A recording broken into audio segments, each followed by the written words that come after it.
Hi friends, Ashley Leppert here, author of The Hurricane Within, Volume 1 and 2. Take a moment and head on over to JeanValentino.com and subscribe so you can get all the latest podcasts from Grassroots Truthcast. See you later, friends. To celebrate our newest launch, Rev 7, I'm bringing you an amazing introductory offer, plus an exclusive overstock sale that you're not going to want to miss.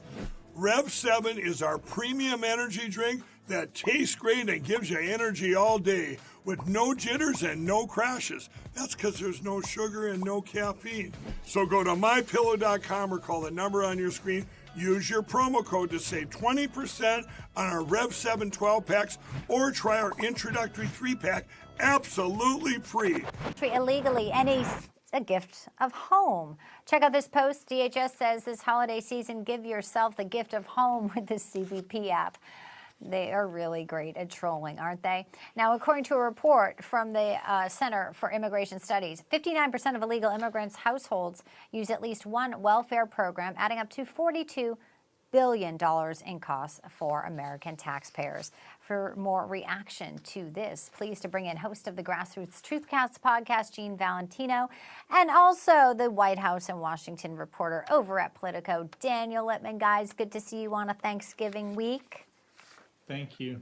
Happy Thanksgiving. Maybe it's a jet holiday. It is a gift of home. I mean, obviously, the social media in this administration is very different, and a lot of people seem to like it. Daniel, what's your reaction to this CBP Thanksgiving version? Yeah, they're definitely spending a lot of money over at DHS and in the Trump administration on social media and video production. And I remember when Mitt Romney was mocked for calling for self-deportation it seems like that idea has some currency now because people don't want to get swept up by ICE or CBP, and that there's at least a small minority of illegal immigrants who'd rather do it and get $1,000 at this and at the end of the process instead of having to face maybe going to Alligator Alcatraz or going to El Salvador. Yeah, they do get that $1,000. I mean, you said you think they're spending a lot of money. I don't know. The kids out there today are so creative. They're kind of whizzes with sort of the apps, and I don't know how much it's costing them, but I know it seems to be effective in the music they use, the catchiness of it. And of course, if you didn't vote for this administration, you're not going to like it. If you want open borders, Gene, and you want that $42 billion to go to illegals, you're fine with that. You don't want them to go home. You want them to stay. And if you're a Democrat, maybe you want them to vote. No, yeah, I'm fine with them, all right. They can even wear those Biden shirts they came over the border with. And I tell you what, let them wear the pajamas and the slippers, too. Just send them home.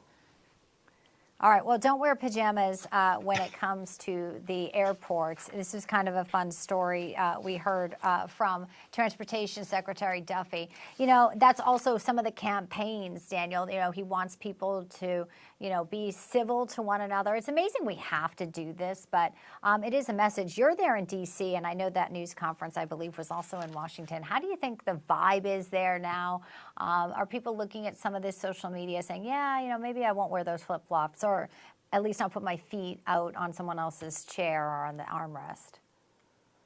Well, if you're liberals, you're probably now going to all wear pajamas on the flight to snub Sean Duffy. And so they sometimes want to do the opposite of what the Trump administration will tell them to do. I do think it's generally good advice. And we have seen the Trump administration try to get federal workers to go back to the office and not just be working for the taxpayer in their pajamas at home or in their basements. And so I think that some of the other advice he had given was if you're stronger, have bigger muscles, you should help grandma will lift those suitcases up to the carry-on, not let people suffer. And so kind of generally good advice from this administration on this issue. Yeah, it is. Well, let's talk a little bit about this comment. Department of Housing and Urban Development Secretary Scott Turner in Memphis says he is going to eliminate public housing for illegal migrants.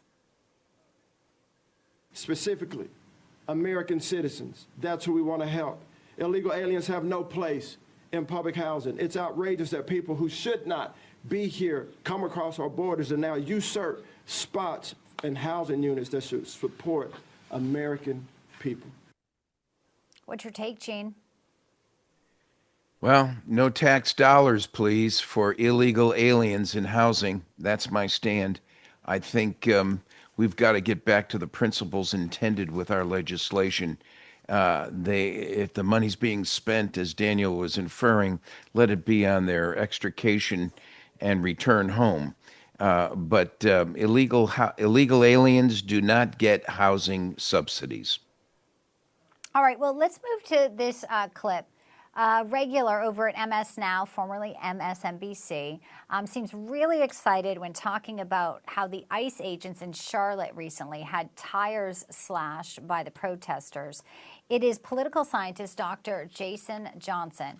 Also pretty happy that thousands of students who walked out of school were protesting Operation Charlotte's Web. Here's his take.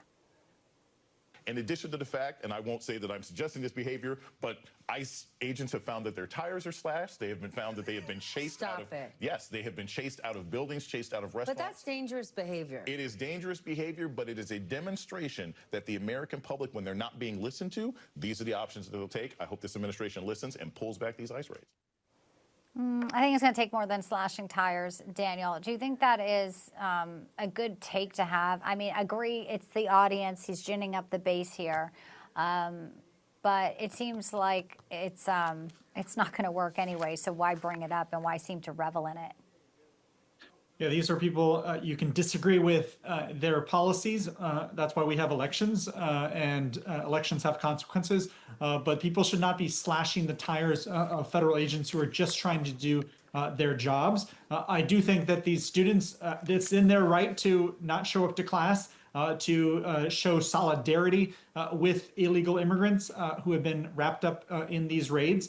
And so maybe these students are trying to be like Greta Thunberg to protest. You know, everyone has their cause, and maybe they'll be political activists. And so, I got interested in politics as a kid. I was not walking out of school, but everyone has their different methods. Yeah, no, obviously, we know sometimes of the younger generation too, sometimes rebelling against parents, you don't know, because that Charlotte's Web seemed to be pretty successful with the type of people they were taking off the street. Let's talk about Dearborn. No women on the city council. Some in Michigan are saying it's because the city's growing Arab population now at 56%. And here's one resident who sounded pretty concerned. I hope the rest of you do something about making sure that women's thoughts get put into and are remembered. Because when men do all the thinking, it's different than when women put their thoughts and their hearts and their minds to it. Morley Manor, our whole board is women, and we're doing better than we used to. You know, I say that guy probably has a very successful marriage. He's talking about how strong women are. I don't know, Gene. I know you have a happy marriage, too. He wasn't making it about Muslims, but obviously no women voices. You know, well, my marriage is happy only because I know when to say yes, honey. but it's 40-something years. It's been great. But to the gentleman's point, I'm more concerned about the indoctrination, or I should say the assimilation, that city council or county commission might be. I'm more concerned about making sure that people taking these offices are Americans, not Americans being subordinated to foreigners who came here questionably, and now we not only have to tolerate it, but it now becomes the manner of a city or a county. When we're guests in other countries, or if I'm a guest in your home, I'm smart enough not to put my feet up on your table. I expect to be thrown out of the house if I did. In this case, we've got foreigners trying to change the culture of this nation, and we have to assimilate to them? No, it's still America. They assimilate to us, and that we respect their culture, their religion, their ethnicity, and their personal identity. We talk a lot about Dearborn just because it is a huge diaspora, but there's a big Muslim planned community that's being built in Texas. Obviously, the first Muslim mayor, Zohran Mamdani, will be in New York City. President Trump yesterday did sign that executive order saying that the Muslim Brotherhood, some chapters would be designated as a terrorist group, Daniel. I mean, obviously, concerns about Sharia law in Texas has prompted Abbott to call for a criminal investigation. What do you make of the president's executive order yesterday in regards to this? Because the Treasury Secretary now will give a report, and if there's money being funneled over here to support terrorism or vice versa backwards, it seems like they're going to find out pretty quickly.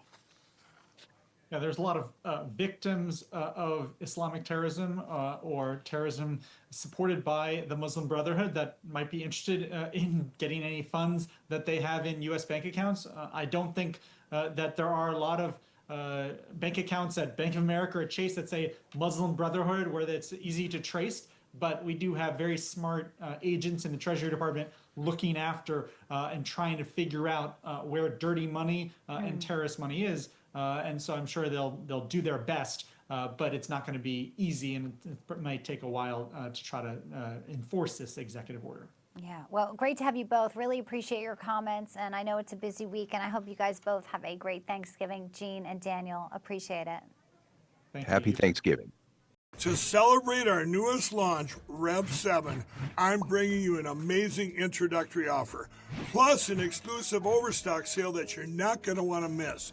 Rev 7 is our premium energy drink that tastes great and gives you energy all day with no jitters and no crashes. That's because there's no sugar and no caffeine. So go to mypillow.com or call the number on your screen. Use your promo code to save 20% on our Rev 7 12 packs or try our introductory 3-pack absolutely free.